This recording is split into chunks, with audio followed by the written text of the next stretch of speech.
បាទសូមស្វាគមន៍អ្នកនរគ្នាសប្តាហ៍នេះយើងមកយល់ដឹងពីសាស្ត្រាស្លឹករឹតដែលជាកេរដំណែលរបស់ដូនតាខ្មែរយើង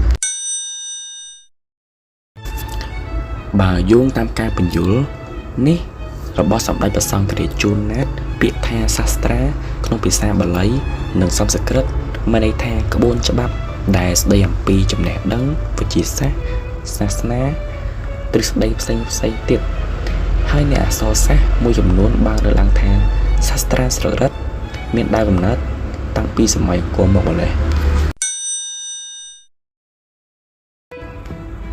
ជាការពិតណាស់កំណត់ត្រាសម័យថ្មីនេះត្រូវបានគេធ្វើឡើងលើសៀវភៅក្រដាសឬក៏ប្រព័ន្ធអេឡិចត្រូនិកជាដើមប៉ុន្តែបើយើងក្រឡេកមកមើលពីសម័យបុរាណរបស់កម្ពុជាយើងវិញយើងឃើញថាមានផ្ទាំងសិលាស្លឹកមាសជញ្ជាំងប្រាសាទនិងសាស្ត្រាស្លឹករឹតតែប៉ុណ្ណោះ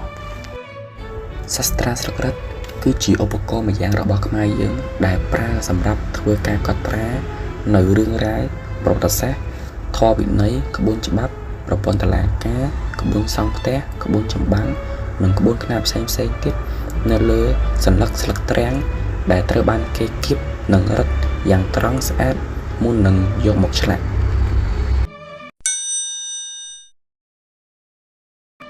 សាស្ត្រាស្លឹករឹតចាប់ផ្ដើមមានតាំងពីព្រះពុទ្ធសាសនាបានផ្សាយចូលមកដល់ប្រទេសកម្ពុជាក្នុងសម័យដើមព្រះពុទ្ធវចនៈព្រះវិន័យព្រះអតិធម្មទាំងបាលីទាំងសម្រាយក្បួនហោរាច្បាប់ផ្សេងទៀតសម្រាប់គ្រប់គ្រងប្រទេសសុទ្ធតែចារលើស្លឹករឹតឬក៏ផ្ទាំងថ្មមួយវិញទៀតអ្នកអភិរក្សស្លឹករឹតនៅអង្គការសិក្សាស្រាវជ្រាវនិងអភិរក្សសាស្ត្រាស្លឹករឹតខ្មែរបាននិយាយថាសាស្ត្រាស្លឹករឹតនេះអាចត្រូវបានប្រើប្រាស់តាំងពីសម័យអង្គរមកហើយវាត្រូវបានផលិតឡើងដោយដៃសម្រាប់កត់ត្រានៅបាលីធម៌ទេសនាពងសាវតារាជវង្សក្បួនចម្បាំងនិងក្បួនច្បាប់តម្រាផ្សេងទៀតជាច្រើន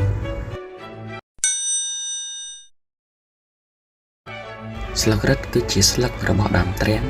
ដែលមានប្រភពចេញពីភាគខាងកើតនិងភាគខាងជើងនៃប្រទេសឥណ្ឌានិងប្រទេសស្រីលង្កាចំណែកឯនៅតំបន់អាស៊ីអាគ្នេយ៍យើងវិញដើមទ្រាំងនេះមាននៅក្នុងប្រទេសកម្ពុជាថៃនិងភូមា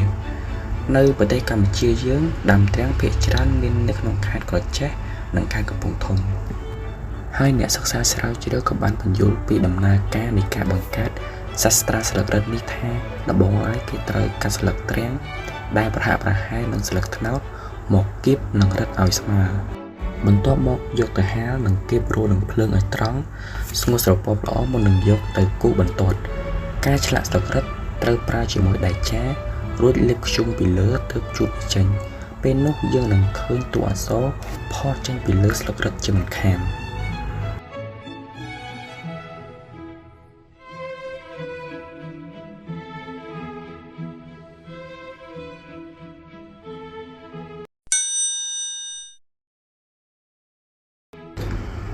ដែលហេតុថាសាស្ត្រាស្លឹករឹតពិបាកធ្វើហើយប្រទេសកម្ពុជាយើង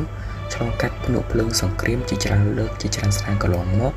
ព្រមទាំងមានលំហូរចូលនៅសម្ភារៈសម័យថ្មីដូចជាក្រដាសសៀវភៅនិងឧបករណ៍អេឡិចត្រូនិកទំនើបទៀតនោះសាស្ត្រាស្លឹករឹតក៏ត្រូវបានមជ្ឈដ្ឋានទូទៅមិនសូវយកចិត្តទុកដាក់និងប្រើប្រាស់នោះឡើយប៉ុន្តែមកដល់សប្តាហ៍ថ្ងៃស្លឹករឹតគេច្រើនប្រើប្រាស់តែក្នុងវត្តអារាមខ្មែរតែប៉ុណ្ណោះដូច្នេះវាក៏ត្រូវបាត់បង់តែម្ដងដោយសារតែការកែប្រែនៃបច្ចេកវិទ្យាទំនើបមានដូចជាសៀវភៅជាដើមទោះបីជាយ៉ាងនេះក្តីលក្ខណៈពិសេសរបស់សាស្ត្រាស្លឹករឹតគឺពេលចាប់ផ្ដើមចារវាគេត្រូវគិតពីចំនួនតួអក្សរដែលត្រូវសរសេរហើយប្រសិនបើវាត្រូវបានគេថែរក្សាទុកនិងប្រើប្រាស់ឲ្យបានល្អនោះសាស្ត្រាស្លឹករឹតអាចទុកបានរហូតដល់រាប់រយឆ្នាំហើយនោះ